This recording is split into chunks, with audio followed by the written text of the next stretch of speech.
was humble. He had a servant's heart. He didn't come into the world to be served, but to serve. Boy, as his disciples, we need to learn that lesson. Remember I told you that we shouldn't be focused on ourselves so much when we have our doubts and our fears. I've had the responsibility from time to time to deal with people who have split personalities, dealing with problems, and sometimes with people who are depressed. And one of the things I found with people who are depressed is that all they can think about are themselves and their problems. And that's all they want to talk about. And a woman asked me one time, what can I do to get over this depression? I said, quit thinking about yourself. Start thinking about God, but especially about others. And look for opportunities to help them and get your mind off your own problems. And it helped her when she did that. Jesus had a servant's heart. And then he was faithful. In Luke 22, verse 42, he's called holy and true. And the word true there could also be translated faithful. He's loyal. He's not like his disciples were when he was taken to trial, who they forsook. Jesus doesn't abandon us. He doesn't forsake us. By his very nature, we have a wonderful basis for feeling full of faith in a triumphant life. And then fourth, on the basis of his passion. What do I mean by that? A while ago we were talking about Acts 1, and verse 3. To these, he also presented himself alive after his suffering. The word suffering there can also be translated passion. And it's that period of time, as we said before, from before he established the Lord's Supper until his death.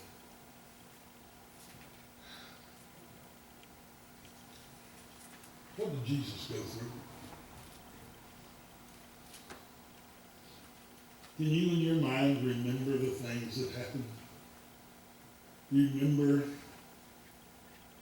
that as he instituted the Lord's Supper just before that he took his disciples and he washed their feet to teach them humility, because he had a servant's heart and he wanted them to have a servant's heart.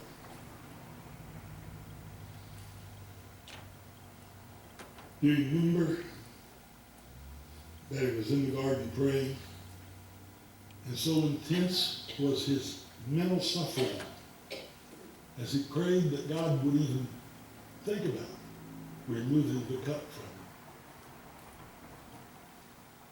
That he sweat, as it were, drops of blood. There's a medical term for a person who's going through immense emotional pressure, that blood will actually slip through the pores of their skin with sweat. This is something that's literally true. Do you remember the crisis when the mob comes and one of his own disciples betrays him with a kiss? And that shortly after, Peter lunges at a man, and I don't think he was aiming for the ear. I think he was aiming more for the neck. But Malchus' ear came off.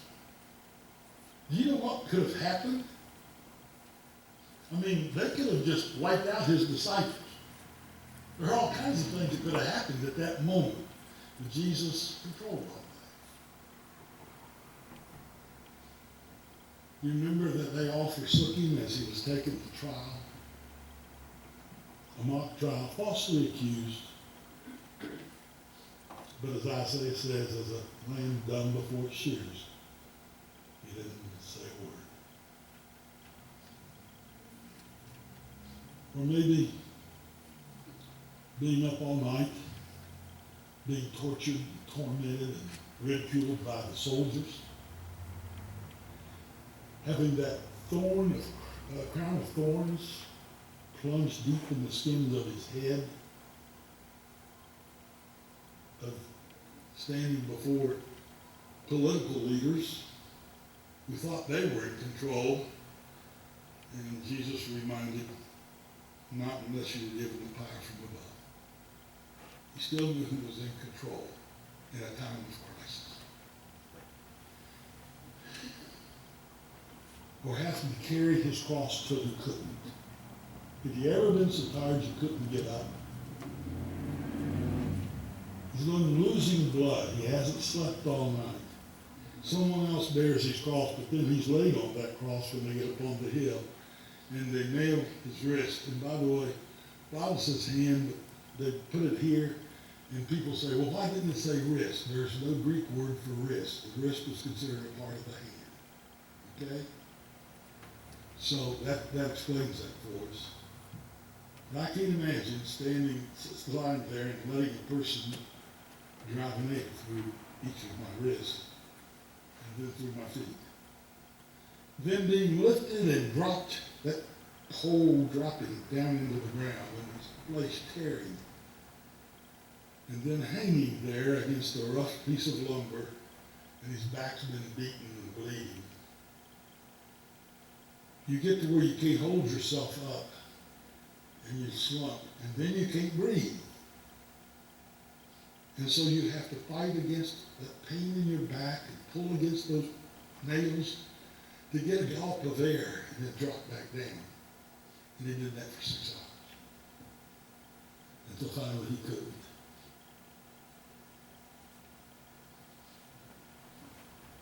He did that when he could have called 10,000 angels and wiped out everybody. But for the joy set before him. You know what that is? It's your salvation. It's my salvation. For the joy of being able to restore us into a right relationship with God, he put up with all of that. Knowing, trusting that his Father would raise him from the dead.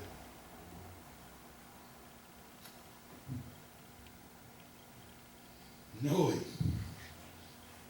that he was going to give proof that he was who he said he was, and that he could keep the promises that he made at the Father's command during his earthly ministry.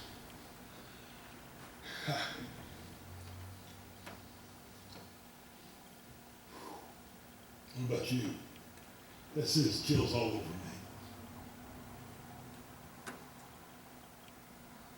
My mother used to tell me, be careful.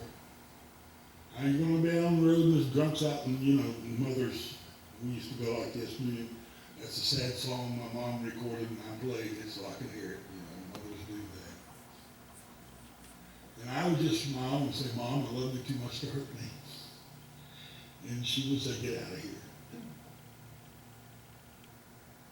Jesus allowed them to hurt him.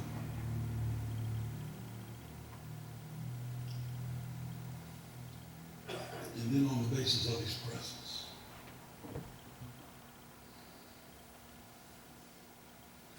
Lo, I'm with you always, even to the end of the age. You see, Christ is with me. Now, I heard a story about a man who was a drunk. And he was going down the road, and he was going all over the road, weaving. And there was a preacher behind him. And the preacher said, I'm never going to get where I'm going. He's going to cause a wreck somewhere. So when he got a straight stretch, and then just as that drunk started off to the right, he went to go around him. He got partway around him, and that drunk started back at him, and he went over the hill. He was coming to. He saw the drunk coming down the hill to see how he was. Drunk said, are you okay? He said, yes, I have the Lord with me. He said, well, you better leave him right with me. You're going to kill him. Well, we laugh about a situation like that. But it's no laughing thing that Jesus is with us. He has promised us. For where 2 or 3 have gathered together in my name, I am there in their midst. He's with us tonight, folks. Now, I've been to worship services in some congregations where you never know, because there was no joy. It was moan and groan through the whole through the whole service. I'm glad you're not that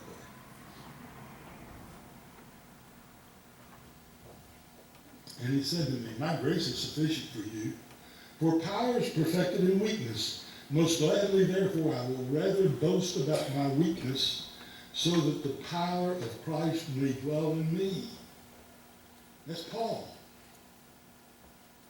He had enough faith in Christ that he knew that in times when he was weakest is when Christ was shown to be strongest.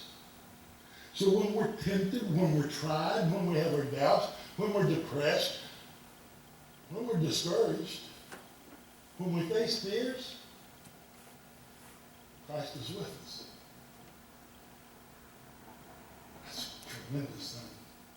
And then Paul says in Philippians 4:13, I can do all things through him who strengthens me. So we're not alone.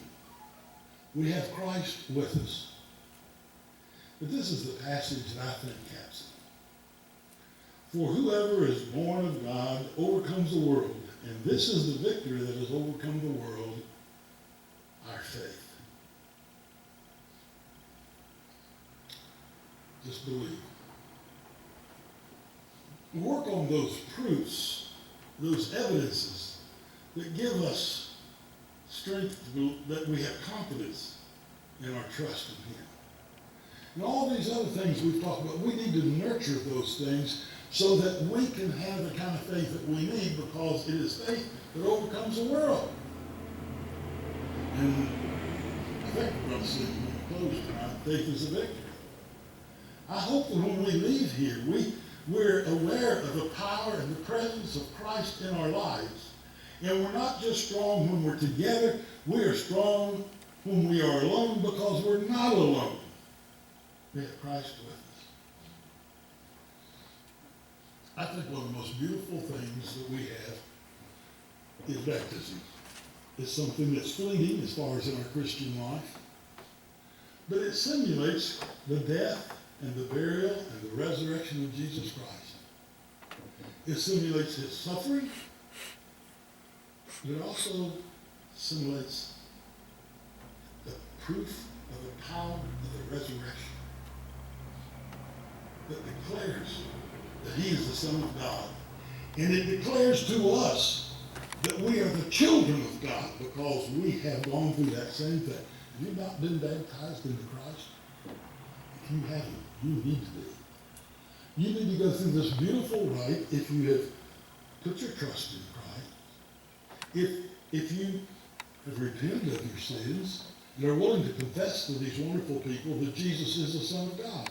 That makes you a candidate to be baptized into Christ, to be forgiven of your sins, to rise to walk in newness of life, a new creature, and to be a child of God, and to enjoy all the blessings that are available to us through our faith. If you've not done that, we pray that you come. If you've done that, but you've allowed events and attitudes in your life to separate you from God, you can come back. He still cares for you. He's still willing to forgive you. If that's your fault, we'll be glad to pray with you. And we know that God will forgive. If you're subject, won't you come? As together we stand and sing.